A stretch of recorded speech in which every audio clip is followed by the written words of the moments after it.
Hello friends. तो हम लोगों ने क्वेश्चन नंबर 21 से 35 तक किया था, मतलब 15 क्वेश्चन का डिस्कशन हम लोग कर चुके हैं टीचिंग एप्टीट्यूड से। क्लियर। तो हम लोग डिस्कस करेंगे नेक्स्ट आगे। Clear, okay. तो ये हम किस पेपर से कर रहे थे? ये अपना ईयर तो यहाँ पे मेरे को ठीक से याद नहीं है, ठीक है ना। ये 2017 का है आई थिंक। ओके, तो जो भी है प्रीवियस ईयर क्वेश्चन ही तो है, हमको प्रैक्टिस करना है सारे के सारे प्रीवियस ईयर क्वेश्चन। यहाँ पे लिखा नहीं है। Okay, my junior send me this paper, तो उनका ही है, मेरे जूनियर लोगों का ही है। तो चलिए देखते हैं। In school as a teacher, in school as a teacher 36 number question देखो। I would like to become more efficient, मैं कैसे ज़्यादा एफिशिएंट बन सकता हूँ स्कूलों में एक शिक्षक के रूप में। मैं और अधिक सक्षम और निपुण बनना चाहूँगा, कैसे कैसे बन सकता हूँ? Learning new things from other, ये सही लग रहा है। कंट्रोलिंग क्लास स्ट्रिक्टली, बिल्कुल गलत लग रहा है। Keeping away from other teacher, बिल्कुल गलत है। Reporting about teacher who are not doing their work properly, बिल्कुल ही गलत है।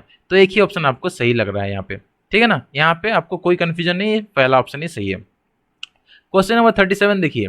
To create a collaborative learning classroom environment a teacher needs to support the culture of word. आपको क्या करना है? सहयोगात्मक कक्षा, मतलब कोलाबरेटिव, सबके साथ आपको कोऑपरेट करना है, कोलाबरेट करना है। वातावरण के लिए शिक्षक को ऐसे ऐसी संस्कृति बनानी चाहिए जिसमें, कैसी संस्कृति, कैसा सिस्टम आपको बनाना चाहिए? To a collaborative learning classroom environment a teacher needs to support the culture of word, helping student rote memorization. मैंने आपको पहले ही बोला था, जहां पे मेमोराइज वर्ड देखो काटो उसको सबसे पहले। क्लियर। शेयरिंग नॉलेज एवं स्टूडेंट एंड टीचर, ये सही है, नॉलेज शेयर करना सही है। Deciding what to be learn by the student, ये भी आपको सही है, ठीक है ना, सही लग रहा है, क्योंकि स्टूडेंट जो चाहते हैं आपको वो पढ़ाना है। लेकिन यहाँ पे कुछ कुछ चीज़ गलत है, मैं आपको बताऊंगा। डिक्टेटिंग नोट्स टू स्टूडेंट, ये पूरा का पूरा गलत है, ठीक है। हमको नोट्स डिक्टेट करना नहीं है, बच्चे खुद से पढ़ेंगे, वो उसके ऊपर हमको ध्यान देना है। बच्चों को खुद से मतलब पढ़ाने की कोशिश किया जाएगा, मतलब वो खुद से कैसे नॉलेज कंस्ट्रक्शन प्रोसेस में आगे बढ़ेंगे, इसको याद रखो। नॉलेज कंस्ट्रक्शन, KCAP, ये याद रखो, ये टर्म्स जो है नॉलेज KC नॉलेज कंस्ट्रक्शन और active participation. Clear. Memorisation RM बिल्कुल नहीं, रोड मेमोराइजेशन बिल्कुल नहीं। क्लियर। तो ये दोनों होता है। तो यहाँ पे क्या, sharing knowledge among students and teacher. तो कोलाबोरेटिव एनवायरनमेंट तब होता है जब आप दूसरों के साथ नॉलेज शेयर करोगे। Deciding what is to be learn by student, आप नहीं डिसाइड करोगे, या फिर स्टूडेंट क्या पढ़ना चाहते हैं, यहाँ पे करिकुलम का भी थोड़ा सिलेबस, करिकुलम का भी थोड़ा रोल रहता है। तो ये पूरा मतलब 100% सही नहीं लगता। तो ऑप्शन बी जो है वो पूरा सही है। हम कोलाबोरेट करना मतलब क्या है, सहयोग कैसे करेंगे? जब अपना नॉलेज का शेयर करेंगे स्टूडेंट और टीचर के बीच में। हम लोग स्टूडेंट से भी सुनेंगे, हम लोग स्टूडेंट को बताएंगे, स्टूडेंट से भी सुनेंगे। स्टूडेंट गलत है ऐसा नहीं है, स्टूडेंट बहुत जगह आपसे बहुत ज़्यादा चीज़ जानता है कभी कभी, तो उससे भी हम सीखेंगे, और इससे ही हमारा जो प्रोफेशनल डेवलपमेंट भी होता है, और यहाँ पे collaborative learning classroom environment create कर सकते हैं। ऑप्शन बी जो है वो, या फिर 2 जो है वो करेक्ट हो जाएगा। 38 नंबर क्वेश्चन देखो। चिल्ड्रेन ऑफ कंस्ट्रक्शन लेबरर, मतलब निर्माण कार्य करने वाले मजदूरों के बच्चे, इसमें से कौन से एक ऑप्शन में फिट होते हैं? देखिए, do not need special provision as they are use to living in deprived condition. उनको स्पेशल प्रोविजन कुछ नहीं चाहिए क्योंकि वो डिप्राइव्ड कंडीशन में रहते हैं। भाई तुम कौन होते हो ऐसा बोलने वाले? अपना कॉन्स्टिट्यूशन है कि वो बोलता है कि सबके लिए इक्वल अपॉर्चुनिटी मिलना चाहिए, ठीक है ना, सबको इक्वल अपॉर्चुनिटी मिलना चाहिए, इक्वल जॉब अपॉर्चुनिटी या फिर इक्वल लिविंग कंडीशन। तो ये कॉन्स्टिट्यूशन के खिलाफ है। मैं कॉन्स्टिट्यूशन का कुछ चीज़ आपको पढ़ाऊंगा एक क्लास में, एक तो नहीं, थोड़े 4-5 क्लास लगेगा, मैं पढ़ाऊंगा। तो ये पूरा गलत है। Would be better off working than studying, नहीं, स्टडिंग करने से काम करना कैसे बेटर हो सकता है भाई? पढ़ाई करने के लिए तो हमारा आर्टिकल 21A है ना, फंडामेंटल राइट है, पढ़ाई करना उनका फंडामेंटल राइट में आता है, ठीक है। तो ये आपको काटना पड़ेगा, क्योंकि ऐसा नहीं कि वो काम ज़्यादा बेटर करेंगे, पढ़ाई नहीं कर सकते, इसको काटो। यहाँ पे क्या लिखा देखो, deserve the same opportunity as other children of their age, वो भी सेम अपॉर्चुनिटी डिजर्व करते हैं, बिल्कुल सही है, इक्वालिटी है कि नहीं। Can never reach the level of our class children, बिल्कुल गलत, ऐसा कैसे नहीं। आपने देखा ना, बहुत सारे मतलब पुअर फैमिली से बिलोंग करते हुए बच्चे बहुत ज़्यादा आगे जाते हैं। तो इसीलिए ऑप्शन जो है 3rd जो है वो करेक्ट हो जाएगा। क्लियर, पूरा आपको अच्छे से समझ में आ गया होगा। नेक्स्ट क्वेश्चन देखिए। Which of the following statement is not true with respect to how children learn, बच्चे कैसे सीखते हैं, इसमें बच्चे कैसे सीखते हैं के संदर्भ में निम्न में कौन सा कथन सही नहीं है बोल रहा है, ठीक है ना, कौन सा सही नहीं है। नॉट ट्रू, देखो हमेशा जो क्वेश्चन देखते हो ना, ये एक्सट्रीम वर्ड को देखो, नॉट वाला को राउंड कर दो देखते ही। तो यहाँ पे क्या बोला है, चिल्ड्रन लर्न इन स्कूल, ये सही है, सही नहीं है। मैंने आपको बोला था कि चिल्ड्रन कहीं पे भी सीख सकता है। सोसाइटी सेंट्रल लर्निंग है, मैंने आपको बहुत बार बोला है कि सोसाइटी सेंट्रल लर्निंग मतलब सोसाइटी के अनुसार हम बच्चे को पढ़ाते हैं, इसीलिए स्टूडेंट जो है सोसाइटी के साथ भी मिलता है। हमने कुछ कुछ स्टेक होल्डर के बारे में देखा था जिसके साथ स्टूडेंट जो मिलता है, सबसे पहले टीचर के साथ मिलता है, फिर सोसाइटी में अपने जो पीयर्स होते हैं, रिलेटिव होते हैं, उसके साथ मिलता है, और उसके बाद अपने फैमिली। ये सब बच्चे को सिखाते हैं, बच्चे का सोशलाइजेशन प्रोसेस में ये सब काम करते हैं। अब मैंने एक नया टर्म यहाँ पे बोल दिया, भाई ये सोशलाइजेशन क्या है आपको नहीं पता, कोई टेंशन मत लो, मैं आपको समझाऊंगा। सोशलाइजेशन मतलब सामाजिककरण होता है, मतलब बच्चे को बहुत सारे सोर्सेस से हम सिखाते हैं। सोसाइटी से बहुत सारे जो जितने भी स्टेक होल्डर हैं सब लोग सिखाते हैं डिफरेंट डिफरेंट चीज़ें, उसको सोशलाइजेशन कहते हैं। मैं इसके ऊपर एक क्लास लाऊंगा, डोंट वरी। तो ये गलत है पहला वाला। Children learn in a variety of ways, ये सही है कि नहीं, है कि नहीं? चिल्ड्रन बहुत सारे विभिन्न तरीकों से सीखते हैं, ये सही है। Children are naturally motivated to learn, देखो ये भी सही है, ठीक है ना। नेचुरली वो मोटिवेट, कुछ स्टूडेंट नहीं होते, कुछ स्टूडेंट होते हैं, तो ये लगभग सही है लेकिन पूरा सही नहीं है। Children learn better when they are cognitively ready, clear. तो ये भी सही है, ऐसा नहीं कि ये गलत है। कॉग्निटिवली रेडी होने के बाद बच्चे सीखते हैं, ये भी सही है। लेकिन यहाँ पे मोस्ट अप्रोप्रिएट आपको चूज करना है, कौन सा नॉट ट्रू है, सॉरी कौन सा नॉट ट्रू है बोला है, तो यही ये तीनों राइट है। नॉट ट्रू तो ये वाला मैं पहले से आपको काट दिया था ये। तो चिल्ड्रन वेराइटी वे में सीखते हैं, ये भी सही है। नेचुरली मोटिवेटेड रहते हैं, कुछ स्टूडेंट नहीं रहते, लेकिन चिल्ड्रन नॉर्मली नेचुरली मोटिवेटेड रहते हैं। जो नहीं भी रहता वो भी सीखना चाहता है। अगर कोई किसी को दिखाई नहीं देता, किसी को सुनाई नहीं देता, किसी को मतलब पढ़ाई में वीक है, फिर भी वो सीखना चाहता है। उसके साथ साथ यहाँ पे कॉग्निटिवली रेडी होने के बाद ही वो अच्छे से सीख पाते हैं। एक छोटा सा बच्चा को हम अगर पढ़ाएंगे ABCD, वो समझ पाएगा क्या? बच्चा पैदा होने के बाद नहीं समझ पाएगा। वो कॉग्निटिवली, कॉग्निटिव का मतलब होता है संज्ञानात्मक, मतलब माइंड का डेवलपमेंट। कॉग्निटिव रेडी मतलब जब उसका माइंड का डेवलपमेंट हो जाएगा, उसके बाद ब्रेन का डेवलपमेंट हो जाएगा, उसके बाद वो सीख सकता है अच्छे तरह से, क्लियर। तो वही होता है। तो एक कट गया पहले से ही यहाँ पे। नेक्स्ट क्वेश्चन देखो, जो भी आपका डाउट होता है उस क्वेश्चन को फिर से मेंशन कर देना ग्रुप में, मैं फिर से उसको एक बार एक्सप्लेन कर दूंगा और डिटेल में। यहाँ पे नेक्स्ट क्वेश्चन देखो 40, the role of a teacher in ethical development of children is to devise ways to, किसके लिए? ये जो टीचर का रोल होता है in ethical development of children, devise way to what, मतलब बच्चों के नैतिक विकास में शिक्षक की भूमिका ऐसे तरीके बनाना है, ठीक है ना। यहाँ पे क्या बोला है? बच्चों के नैतिक विकास में शिक्षक की भूमिका किस तरह से बनाना है? इम्पोज डू और डोंट्स, बिल्कुल नहीं। आप कौन हो डिसाइड करने वाले? टीचर, ठीक है, टीचर डिसाइड करता है डू और डोंट्स, लेकिन चिल्ड्रन को आज़ादी मिलना चाहिए, ठीक है ना, कुछ पढ़ने के लिए, नया चीज़ डेवलप करने के लिए। तो ये गलत है। अभी स्टूडेंट सेंट्रल लर्निंग है ना, तो टीचर मतलब डोंट्स डिसाइड कभी नहीं कर सकते, डू और डोंट्स कभी डिसाइड नहीं कर सकते, क्लियर। ये तो पहले ही कट गया। Make children adhere to teachers view, ऐसा नहीं है, मतलब आप जो भी बोलोगे टीचर स्टूडेंट जो वो मान जाएगा, चिल्ड्रन वो मान जाएगा, ऐसा नहीं है। वो अपने हिसाब से नॉलेज कंस्ट्रक्शन कर सकता है, नॉलेज कंस्ट्रक्शन वो अपने हिसाब से कर सकते हैं। बच्चों को शिक्षक के दृष्टिकोण पर चलाएं नहीं, ये गलत है। क्या करना है नहीं करना है आपको डिसाइड करना, ये गलत है। Help children suppress unacceptable behaviour, ये भी गलत है। अनएक्सेप्टेबल बिहेवियर कुछ है तो भी उसको सप्रेस नहीं, उसको समझाओ, सप्रेस करना नहीं है। यहाँ पे ये देखो करेक्ट है, क्या बोल रहा है? Assist children to learn and decide what is right, बच्चे को हम क्या करेंगे, क्या सही है यह समझने वो तय करने में बच्चों की मदद करें। बच्चों की हमको मदद करना है, क्या सही है क्या गलत है वही खुद से सीखें, हम उनको बस मदद करेंगे सीखने के लिए। इम्पोज नहीं करेंगे, कि एडहियर नहीं करवाएंगे जबरदस्ती, कि सप्रेस नहीं करेंगे। जहां पे ऐसे वर्ड है ना, सप्रेस, एडहियर, डू डोंट्स, ये सब काटो सबसे पहले, ठीक है ना। तो एलिमिनेट करके आप इसका आंसर आराम से पा सकते थे। नेक्स्ट क्वेश्चन देखो, नेक्स्ट क्वेश्चन अभी 41 से लेके 44 तक हमको यहाँ पे इस पैराग्राफ से करना है। बोल रहा है क्या देखो, सुहेल और गरिमा आर बोथ हिंदी टीचर, दोनों के दोनों टीचर्स हैं, हिंदी टीचर्स हैं। Who have teach class 8 student, दोनों के दोनों क्लास 8 के बच्चों को पढ़ाते हैं। एक ऐसा दिन आया सुहेल्स क्लास में, okay, a typical day in Suhail's class has students seen to freely sit wherever they wish, clear, and some students sit together in a group reading books, discussing a story.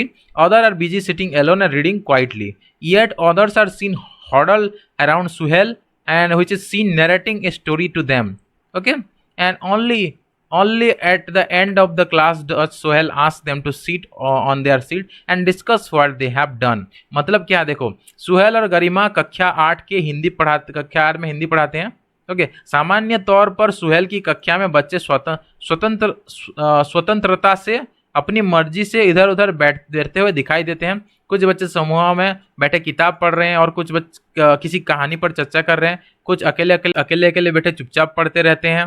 Okay, कुछ सुहेल के इर्द गिर्द इकट्ठे हुए दिखाई दे रहे हैं जो उन्हें कोई कहानी सुना रहे हैं। केवल कक्षा के अंत में ही सुहेल बच्चों को अपनी अपनी जगह पर बैठने और उन्होंने जो किया है उस पर चर्चा के लिए कहता है। तो गरिमा की क्लास में आप देखो, इन गरिमा's class at any given point of time children are sitting at their desk। ठीक है ना, अपने टेक्स्ट कहीं पे भी किसी भी मुहूर्त पे देखोगे तो अपने डेस्क पे बैठे रहते हैं। गरिमा के कक्षा में बच्चे हर समय अपने डेस्क पर बैठे मिलेंगे। Books are kept neatly on the table and children read quietly with pencil in their hands. Okay, किताबें डेस्क पर सुव्यवस्थित रूप से रखी होती हैं और बच्चे हाथ में पेंसिल लिए हुए चुपचाप पढ़ते रहते हैं, पढ़ते रहे होते हैं। गरिमा नीड्स द स्टोरी अलाउड। गरिमा सस्वर कहानी को पढ़ती है और कठिन शब्दों में अर्थ बताती है। Explain the meaning of difficult word which students note in their books. Okay, जिन्हें बच्चे अपने किताबों में लिखते हैं। क्लियर, कठिन शब्दों में अर्थ बताती है, मतलब जोर जोर से चिल्ला के। After explain the lesson she dictates answer to question at the end of the lesson. ठीक है, पाठ को समझाने के बाद वह पाठांत प्रश्नों के उत्तर लिखवाती है। All student follow her instruction. सभी छात्र उसके निर्देश का पालन करते हैं। तो मैंने जो चीज़ आपको समझाया था बस इतना पढ़ के आपको पता चल गया कि क्वेश्चन क्या पूछने वाला है। आपको क्वेश्चन बिना देखे भी समझ में आ जाता होगा कि कौन सही है कौन गलत है। ऑब्वियसली आपको ये ज़्यादा सही लगता होगा, ये थोड़ा गलत लगता होगा, क्योंकि यहाँ पे क्या है, यहाँ पे फ्रीडम है, आज़ादी है यहाँ पे बच्चों के लिए। यहाँ पे बच्चों के लिए आज़ादी नहीं है, क्योंकि अभी का सिस्टम देखें, ये ट्रेडिशनल सिस्टम है। पहले ऐसा चीज़ चलता था। ये गरिमा वाला जो क्लास है ये ट्रेडिशनल सिस्टम है, पहले ऐसा चीज़ चलता था। अभी इस ऐसा चीज़ को डिस्करेज किया जाता है, अभी सुहेल वाला सिस्टम को एनकरेज किया जाता है। क्वेश्चन क्या पूछ रहा है देखो, student in Suhail's class are likely to learn more as he gives them space and freedom. Okay, student in Suhail class are likely to learn more as he gives them space and freedom. ज़्यादा सीखते होंगे क्योंकि वह अवसर और स्वतंत्रता देते हैं। यहाँ पे सेकंड ऑप्शन बोला will fail as they spend the whole time having fun. Fail हो जाएंगे क्योंकि वो पूरा समय मजा करने में बिताते हैं। Will pass if they take home tuition. अगर वो घर में सुहेल नहीं पढ़ाते चले घर में ट्यूशन पढ़ेंगे तभी पास हो पाएंगे। पहले काटो इसको, पास हो जाएंगे अगर वो घर में ट्यूशन लेंगे, ऐसा कोई ज़रूरत नहीं है। विल पास, ठीक है, विल पास। तो पास फेल का कोई बात हमको करना नहीं है। यहाँ पे हमको लर्निंग के ऊपर मतलब ध्यान देना है। पास फेल वाला काटो, फेल वाला भी काटो। फेल तो नहीं हो जाएंगे ऐसा कि मतलब फन में कर रहे हैं, ऐसा नहीं है। बहुत सारे बच्चों को आपने क्या देखा, उनकी मर्जी से पढ़ाई करते हुए देखा। तो I are likely to learn more as he give space and freedom. ये दोनों बहुत जरूरत होता है, बच्चों को स्पेस और फ्रीडम देना बहुत ज़्यादा जरूरी होता है, ठीक है ना। तो ये आपका सही हो जाएगा। Parents of children in Sohail class, parents of children in Sohail class वो क्या करेंगे, are not bothered about their childrens education. वो बॉदर नहीं करते हैं, अपने बच्चों की शिक्षा की चिंता नहीं है उनको। Should make a complaint against him, Sohail की शिकायत करनी चाहिए। Must have arrange tuition for their child, अपने बच्चों के लिए ट्यूशन की व्यवस्था करनी चाहिए। Are showing trust on teacher, शिक्षा में विश्वास है। ऑब्वियसली मैंने आपको बहुत बार बोला है, पीटीए मीटिंग जो होता है पेरेंट टीचर एसोसिएशन, यहाँ पे सबसे इंपॉर्टेंट चीज़ होता है ट्रस्ट। इसलिए मैंने भी आप में से बहुत सारे बच्चों को, मतलब बहुत सारे जो स्टूडेंट हैं मेरे एस्पिरेंट्स हैं, मैंने इसके ऊपर बहुत ज़्यादा मतलब कभी किसी को अगर कड़ी शब्दों में कुछ बोला है या फिर गाली तो मैं कभी देता नहीं हूँ, बस ऐसे मतलब चिल्ला के कुछ बोला है या फिर थोड़ा बहुत मतलब गुस्सा आपके ऊपर दिखाया है, तो इस चीज़ के ऊपर मैंने दिखाया है। जब भी आपने कभी भी देखा होगा आपके साथ मेरा अगर ट्रस्ट के ऊपर कुछ इशू आता है तो मैं उस टाइम में थोड़ा सा मतलब आपके ऊपर कुछ बोल देता हूँ कि ट्रस्ट नहीं है तो मत ज्वाइन करो भाई, ट्रस्ट है तो ज्वाइन करो, नहीं तो नहीं ज्वाइन करो। तो ये जो है ना ट्रस्ट एक बहुत इंपॉर्टेंट चीज़ होता है। ये पढ़ाई में भी मतलब स्कूल में भी ट्रस्ट का इंपॉर्टेंट है। स्टूडेंट टीचर के बीच में ट्रस्ट बहुत ज़्यादा इंपॉर्टेंट होता है। टीचर और फेलो टीचर के बीच में भी इंपॉर्टेंस होता है, और टीचर और पेरेंट्स के बीच में ट्रस्ट जो है सबसे ज़्यादा इंपॉर्टेंट होता है। तो इसीलिए पेरेंट्स उनके टीचर के ऊपर भरोसा करते हैं कि वो जो भी कर रहे हैं वो सही कर रहे हैं। ये सही होता है दोस्तों आजकल के सिस्टम के अनुसार।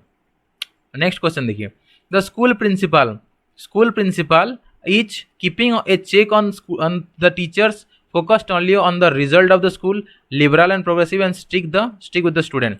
स्कूल के प्रधानाध्यापक जो है वो शिक्षकों पर नज़र रखते हैं, स्कूल के परिणाम के प्रति केंद्रित हैं, ये नहीं है। उदार और प्रगतिशील हैं, ये सही है। छात्रों के प्रति कठोर है, ये बिल्कुल गलत है। नज़र इतना ज़्यादा नहीं रखते, अगर नज़र रखते हैं तो दोनों का अलग अलग क्यों होता है कि नहीं, तो ये इसीलिए काट दो।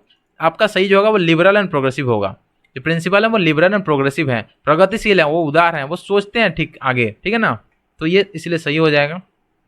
नेक्स्ट क्वेश्चन देखो, क्योंकि वो अगर वो मतलब चेक करते तो सोहेल और गरिमा दोनों को सेम करने के लिए बोलते हैं ना, इसलिए पहला वाला सही नहीं होगा, थर्ड वाला सही होगा। The main aim of the school should be to ensure that what, main aim जो है स्कूल का वो किस चीज़ के लिए क्या इंश्योर कराता है, स्कूल का मुख्य उद्देश्य यह सुनिश्चित करना होता है, करना होना चाहिए, कौन सा, students discipline like Garima's class. मैंने ये पहले ही आपको बोला है कि आप सप्रेस मत करो बच्चों को, तो पहले वाला काट दो। छात्र अनुशासित रहें जैसे कि गरिमा की कक्षा में है, काटो इसको। Learning is enjoyable for all student, मैंने हमेशा बोला है कि बच्चे के साथ एंजॉय करते हुए पढ़ो, मजा करते हुए, फ्रेंड बनो। टीचर क्या है, टीचर एज ए फ्रेंड, मैंने आपको बहुत बार बोला है, टीचर एज ए फ्रेंड, फेलोसफर, आपको फ्रेंडली रहना है बच्चों के साथ।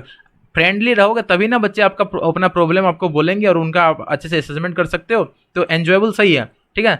सभी छात्रों के लिए सीखना आनंददायी हो।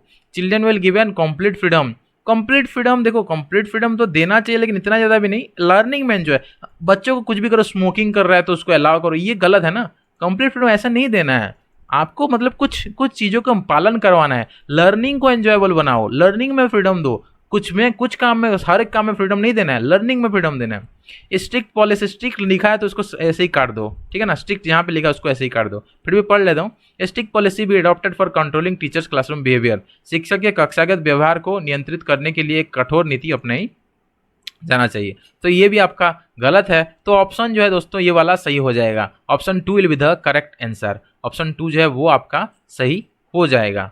क्लियर। उसके बाद देखो, regional institute of education, RI के ऊपर एक क्वेश्चन है, ठीक है, आरआई के ऊपर एक क्वेश्चन है, मैं इसको आपको बताता हूँ। जस्ट 5 क्वेश्चन बोल रहा है, देखिए।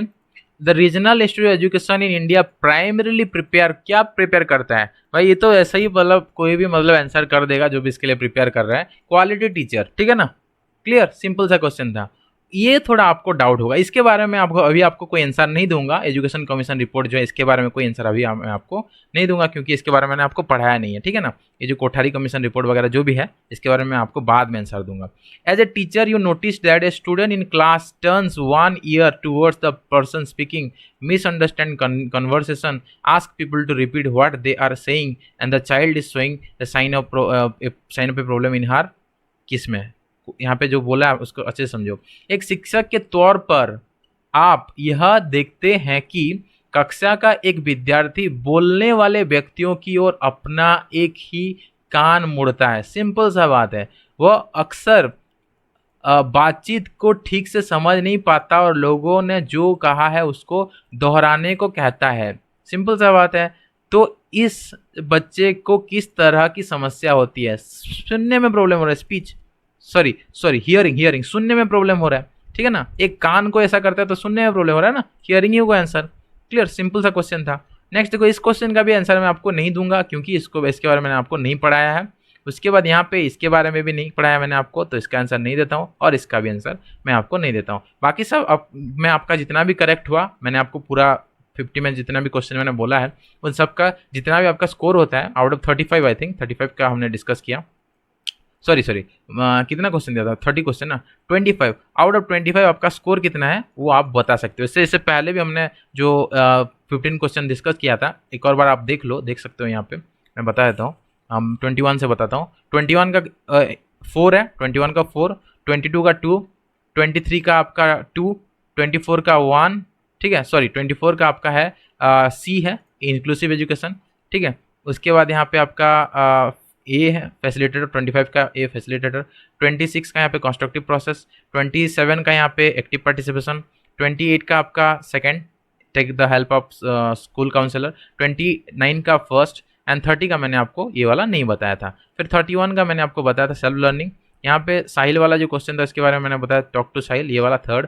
33 का चाइल्ड सेंटर पेडागोजी, 34 का यहाँ पे पहला वाला एडवाइस करना और 35 का मैंने आपको बताया था इंपॉर्टेंट है। तो ये सब क्वेश्चन का यहाँ पे और उसके साथ ये वाला जो बोला ये आपका आंसर की है, तो मैं आंसर की अलग नहीं बनाता हूँ। आप सब वीडियो देख के आप खुद से अपना मैच करके मेरे को अपना स्कोर बताओ, आउट ऑफ 25 आपका कितना क्वेश्चन करेक्ट हो। जो छोड़ दिया उसको छोड़ के बाकी सबका बताओ, ठीक है। मिलते हैं अगले वीडियो पे, थैंक यू।